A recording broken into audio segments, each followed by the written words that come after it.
Gentlemen, this is Gassy Jack Gear Reviews. Thanks for tuning back in. I have a quick review for you here. This is not going to be a full-blown review like you've seen on some of my watches. This is just going to be a quick kind of opinions, watch porn sort of thing. So, actually, quick wristwatch check. I got the Hamilton Interstellar, the day-date pilot for you there. That one is a killer. I'll do a review on that one as well. But the review today is going to be on the Omega Speedmaster Professional. This is the man on the moon with the Heslite crystal, the domed Heslite or plexi crystal, whatever you want to call it. Look how nice that is, that profile. The flying saucer, right? Look at that thing. Looks like the flying saucer just landed on a watch case. You gotta love that. This watch here is a mechanical watch. It's not an automatic. So you have to, can you hear that? As you wind it and you start seeing that seconds tick there. So this is a chronograph. I'm going to show you. You can hear it.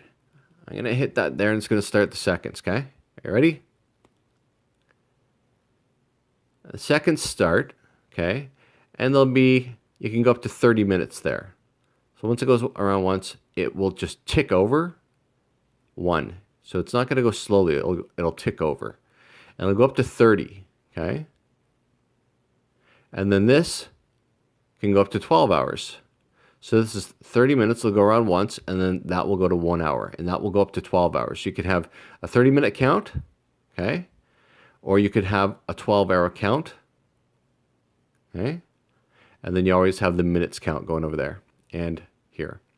So I'm going to hit it again, and it stops it. I can hit it again, start it, stop it, and then over here it's going to reset it. And you'll see with the mechanicals, it's going to snap back.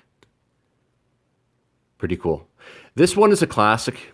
This is one of the classic watches. You know, if you did a Google search for classic watches, you're probably going to see this in the top 5 every single time. And for good reason. This is the watch that goes to the moon. It was the first watch, and it's been the only watch. People are probably getting heart palpitations right now. I was going to say the only watch that's gone to the moon.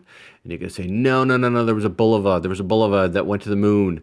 And the story is that one of the astronauts, and I forget which one, the story is that the crystal, the Heslite broke, busted. So he took a watch that he had with him that was given to him. It was a prototype watch from Bulova. And the legend is that he took that out into space. Okay, but you'll see this. It says flight qualified by NASA for all manned space missions. The first watch worn on the moon. So you know what? If you're into aviation and space exploration or anything like that, and you're a watch person, wow, this is the watch to have. There's no doubt about it. I really like this watch. I'm gonna put a little on my right hand wrist over here. This is a 42 millimeter watch, and it does wear pretty nice.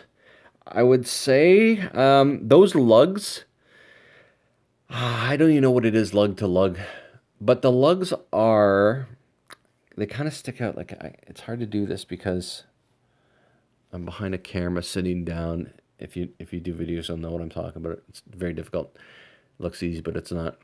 You know what? I could probably get away with wearing the Speedmaster Reduced, but it's not the original. So I went with the original. I want the classics. This is one of the absolute classics. I love this watch. It's really versatile. Like it goes with pretty much anything. I mean, you could wear it with jeans and a t-shirt. I think you could probably pull off wearing it with a suit. I haven't, but I think you could. What am I doing here? I'm going to knock everything over. But a really classy watch. It's almost understated with the Heslite. And you know what? If you're asking me, do you think I should go for the sapphire sandwich, which means it has a sapphire front and exposed exhibition sapphire case on the back, I would say no. Not for me anyway. Not if you want the classic, you get the Heslite and the screw down stainless steel case back. That's what you do if you want the classic. But to each their own. But I really love this watch. It's got a really nice bracelet on there. It's beautiful polishing. Beautiful polishing. And I don't know whether the camera actually picks it up, but it is really, really nice, satiny, smooth polishing. Like you can tell the difference between this and say some of my Seikos. Here, let me just bring in the most similar looking would be the Turtle.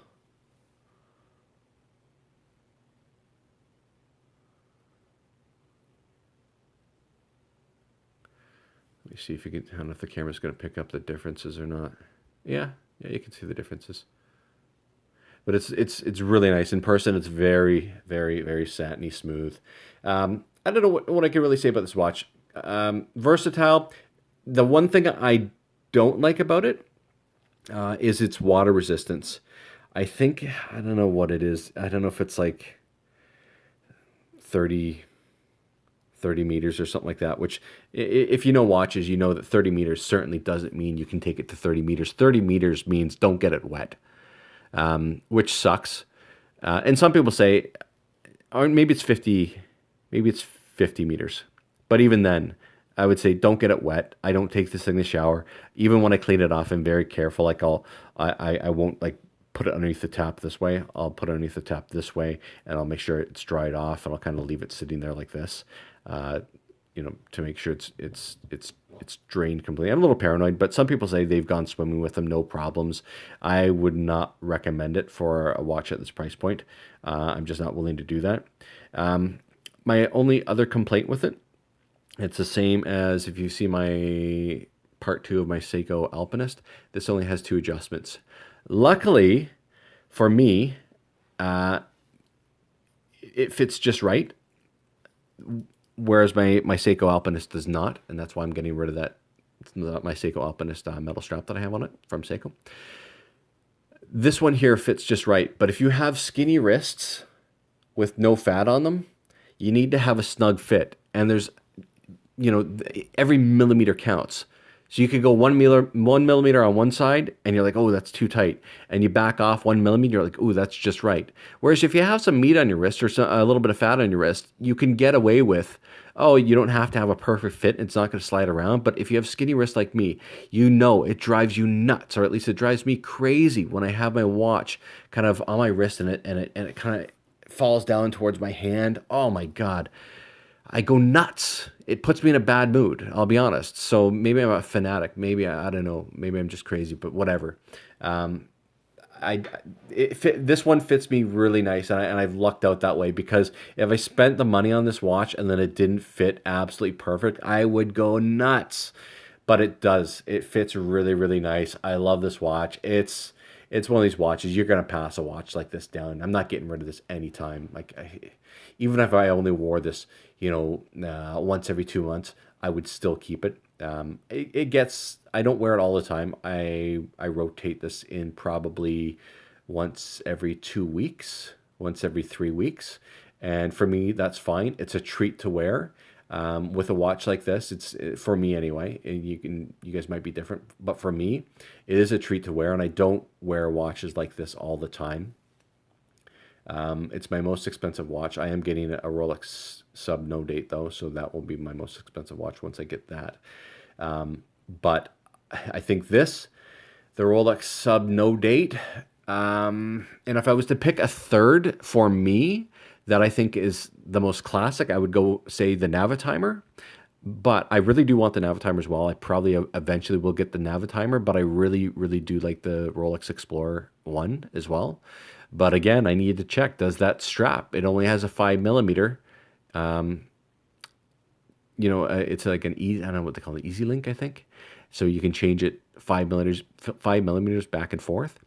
So it's either going to fit or it's not going to fit. So for the Explorer, I'm going to have to decide. I'm going to have to ask the my authorized dealer, to adjust it for me there before I even actually purchase it and say, listen, I need to know this thing fits perfect.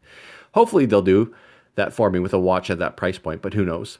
But anyway, this is a short review on the Omega Speedmaster Man on the Moon. This is Gassy Jack Gear Reviews. If you like what you see, please subscribe. If you want to see another watch that I have in a comparison review, let me know. You might want to see this one at some point in a comparison review. That's the other one that went to the moon, or I should say the other one. This is a sort of replica, reissue, but quartz of that one that Bulova designed that went to the moon. So anyway, you might want to see that one as well, so let me know. But anyway, talk to you guys soon. Bye-bye.